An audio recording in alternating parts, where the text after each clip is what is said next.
तिळगुळ घ्या, गोड गोड बोला.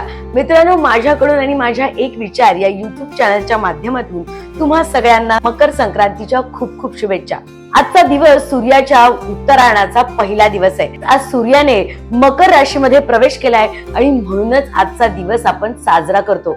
आजपासून आपण अंधकारातून प्रकाशाच्या दिशेने प्रवास करतो. म्हणजेच आजपासून हळूहळू दिवस मोठे होतील आणि रात्र लहान होईल आणि निसर्गाच्या या चक्राची सुरुवात आपण मकर संक्रांतीने साजरी करतो. शेतकऱ्यांसाठी हा सण विशेष महत्वाचा आहे, कारण रब्बी पिकांच्या कापणीचा हंगाम आतापासूनच सुरू होतो.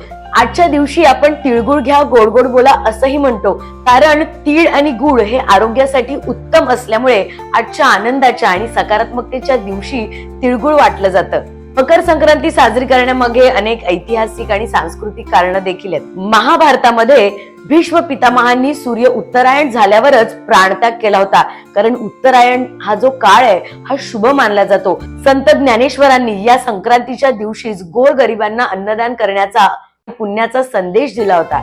दुर्दैवानं आपल्या सगळ्याच सणांना सोशल मीडियाने झाकून घेतलंय. सोशल मीडियावर स्टेटस टाकले म्हणजे शुभेच्छा देणं होत नाही, तर मुळात हा आनंदाचा आणि उत्साहाचा दिवस आहे. त्यामुळे आजच्या दिवशी सकारात्मक राहा.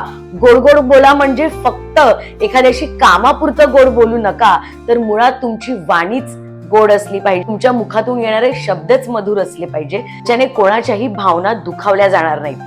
आजच्या दिवशी पतंग ही उडवली जाते, पण ती फक्त मौज म्हणून नाही, तर पतंग जितक्या उंच आकाशी भरारी घेते, आपलं देखील आयुष्य तितकंच उंच आकाशी भरारी घेऊ देत, असा त्याचा अर्थ आहे. आणि म्हणून आपण पतंग उडवतो, तिळगुळ वाटतो. अनेक ठिकाणी मकर संक्रांती ही वेगवेगळ्या अर्थांनी, वेगवेगळ्या पद्धतीने साजरी केली जाते. पण मुळात आजपासून दिवस मोठा असणार आहे, म्हणजे प्रकाशमय आयुष्य मोठं असणार आहे आणि अंधकार म्हणजे रात्र कमी असणार आहे.